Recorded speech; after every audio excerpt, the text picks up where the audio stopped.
Hello everybody, Dizno here. Welcome back to yet another series in the CALLOUS Invitational 3. This is a round 2 match between McMegan and Elodin. Both of these players are undefeated at the moment going into this game. They've both gone 1-0 in the first round, winning their games respectively. This is the first game in their best of 3 series.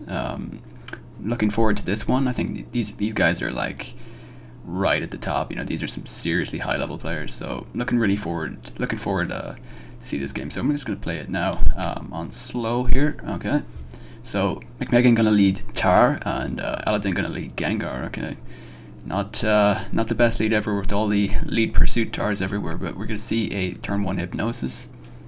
Now McMegan's he's definitely gonna have to check for Focus Punch here. Will-O-Wisp is also a threat here too, but Elodin's just going to switch straight out, so that's interesting. And McMegan definitely gets the better end of that switch. He goes Pert predicting the Focus Punch on Elodin's T-Tar there. Pert's just going to protect. He's not risking that HP Grass in case there's a Salamence or a Metagross in the back that would appreciate that. Forester is going to come out now on the switch. McMegan goes to Blissey here. Going to Blissey on the Celebi. Doesn't seem to have, it just looks like a standard TSS matchup, so that might very well be his best answer to Celebi. T-Waves now onto the Tar. We're going to see what variant of Tar this is. Most likely Pursuit Tar based on the fact that it's got Fortress. McMegan stays in on the Focus Punch. Wow. Yeah, I guess he was predicting a Crunch. He must, or maybe a Brick Breaker or something. He knows this is special Tar, but Focus Punch might make him think twice. Seismic Tosses again. It's doing 25, so he's definitely benefiting from this quite a lot. If he has his own Gengar, he will definitely benefit from that. His Blissey's taking 30 from Rock Slide, so this set that Elodin's running has Rock Slide and Focus Punch, so it's an interesting set for special Tar. It probably does have HP Grass as well, but Megan's not afraid to take the risk and go straight out to Swampert here. I'm going to try and force the other Pert out into its Celebi, but Elodin gets the better end of that switch and goes Fortress. So we're going to see what variant of Tar this is. He subs and Elodin's happy to stay in. He EQs. Wow, he must have... I doubt he was predicting Magneton, but man, that's a good EQ. Gets it right in on the substitute. Definitely works out for Elodin. He's going to switch out now regardless. You could argue that was a good turn to get a spike off, but he's probably fearing sub Fire Blast sets. I'm going to reveal now that it is a Refresh Pert, seemingly, or a Toxic Pert at least. Most likely Refresh if it's running that set. Trying to 1v1 Starmie here, just trying to get a feel for it. I'm going to get some lefties back now with Tech, so he's at 86 now, so he's still going to be able to wall Tar pretty well. Sub Punch Tar.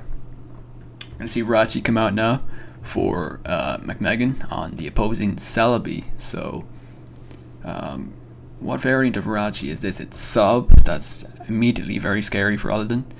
It's scary because he does have Leech Seed, and that thing is faster. So, it's impossible to know how fast Rachi is, but if it's a slower Celebi, then it's not unreasonable to think that it would... Oh, wow. Fire Punches on the Fortress. That's huge on the switch.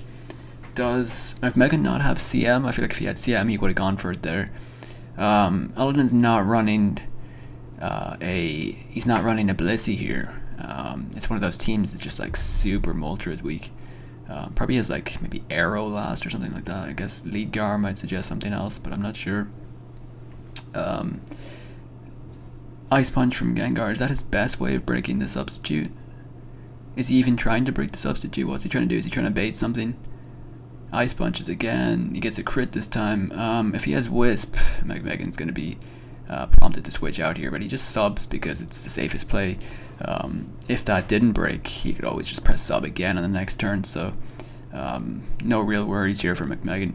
Ice Punch is not doing enough. It's probably a 3-hit break on that sub, I would say. Maybe. Depends. Either way, Rachi is doing a good job 1v1 in this Gengar right now. Elodin's subbing down to a low health and he's not winning the fight, so is he baiting Destiny Bond? Is McMegan going to scout for that? He does Destiny Bond, and McMegan, does indeed scout. He goes for a substitute here, and that's absolutely scouting the Gengar, or scouting the Destiny Bond from Gengar, because he doesn't have to attack the Gengar there. He's not in a position where he has to take risks here. McMegan can kind of play around it a bit, but he's not revealed CM. So what is that set for Rachi? I can't hover over and see. I'm not sure what set that is, but it's certainly okay. So it's Body Slam, Fire Punch. This probably still loses to Celebi though, because Fire Punch is doing nothing now. So Fire Punch, Body Slam. Wow. Okay. And was HP Grass the last move? I forget. I didn't see. I think he might have revealed it. I don't know. I can't see it on the screen right now though. This Celebi has Leech Seed, Recover, CM. Is the last move Psychic? It probably is. Fire Punch doing 14 here. Celebi just going to keep on CMing here. It's now at what, +3? That's it's definitely scary for McMegan. He's going to bring in T-Tar here, who is obviously a sub-variant. If he's got HP Bug as well, he's obviously going to scare out Elodin. Does he predict the Pert? Pert comes out on the substitute, so yeah, he doesn't need to make any predictions here. Sub is pretty safe. Pert will probably still be able to get lefties, but so will T-Tar, so you could argue this isn't, yeah, so Elodin's not even going to play for that. He prefers to just break down the T-Tar here rather than getting his own health back. He'd rather just get rid of this T-Tar as fast as possible. McMegan prompted to switch out here now. His Tar's at 75 when it comes back in. Surf here doing 16 to Starmie. The Starmie name is Staros. What does that even mean? Is he going to recover here? Get that health back? He is. Recovers on the Protect. If this Starmie probably has T-Wave, but if it had Toxic, it would actually be a pain for that Celebi too. Elodin gonna go Celebi here now on the Starmie. He was predicting a Toxic there. McMegan was predicting a Toxic. This way he went for Surf. Just T-Waves the Celebi now again. Not gonna play around with that Mon, and Elodin just fires off the very safe Leech Seed here. McMegan's team looks interesting.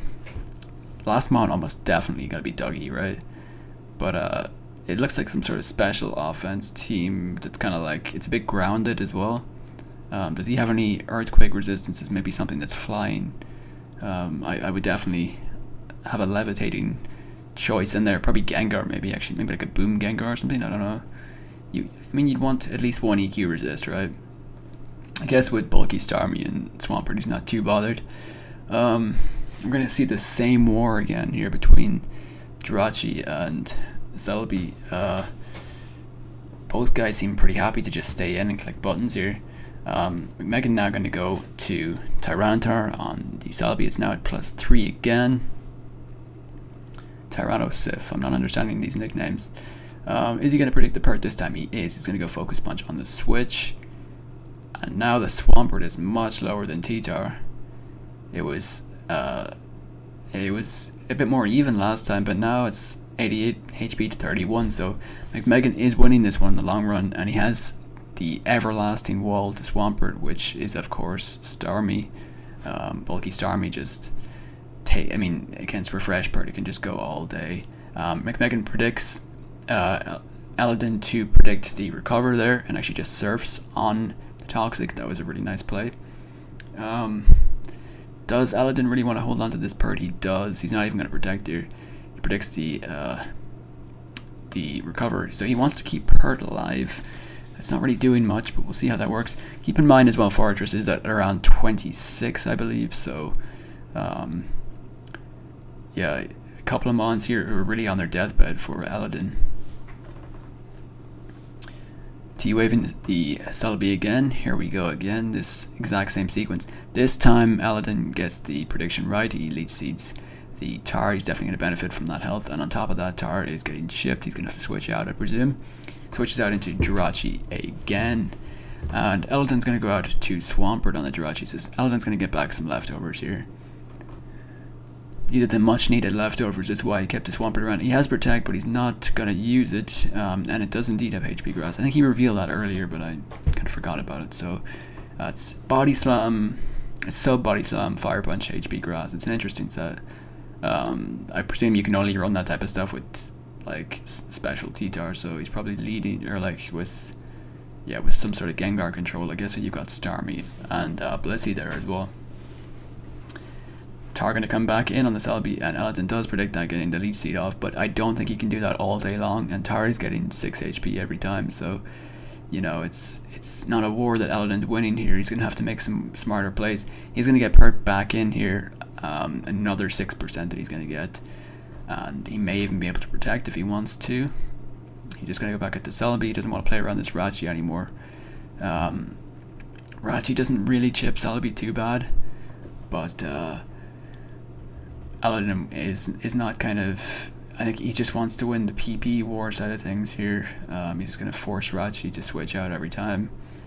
CM up, spam those 32 recover PP. You've obviously got Psychic there as well, or HP Grass, whatever. Pick your poison. McMegan here going to try and fish for the Para. If this does come down to a PP war, Para will actually favor Elodin. Rachi's not doing much, and Elodin can just keep on spamming recover. He's going to get a crit here and the power. Does Elodin break through? He does, and he hits CM. Interesting. And again, just remember at any point, McMegan can bring in T-Tar here and just, brings it in right now. And he can just start firing off attacks. He could sub, he could do whatever he wants. This sub T-Tar is slamming Elodin's team. It's really, really breaking it down. Gengar would also be a nice little, just he brings in Gengar right now. Is it coming in on the rock side? No. So I don't know how much, if McMegan has HP bug here, I don't know if that would do the job. Elodin does not go for the Destiny Bond, and he gets hit by the HP bug, which is painfully for McMegan doing just out of range. If he does an extra % or 2 there, he's getting the sand kill, but he does not get it, which means that he really just can't, he can't do anything to Gengar really. Gengar is just too threatening at that stage, and in ADV you can just keep spamming Destiny Bond. For those who don't know, it doesn't have like a, basically if you use it, it doesn't have a turn recharge or whatever. It's not like Endure basically, where like, you can only use it once and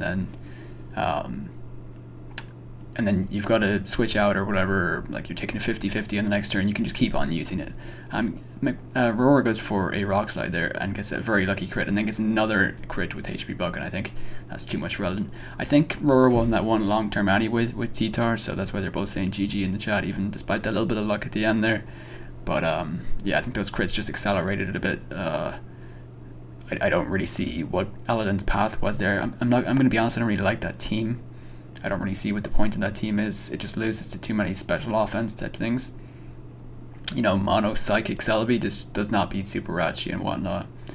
On top of that, then you've got like a huge Moltres weakness. Your Tar is your only answer to just getting 6-0'd.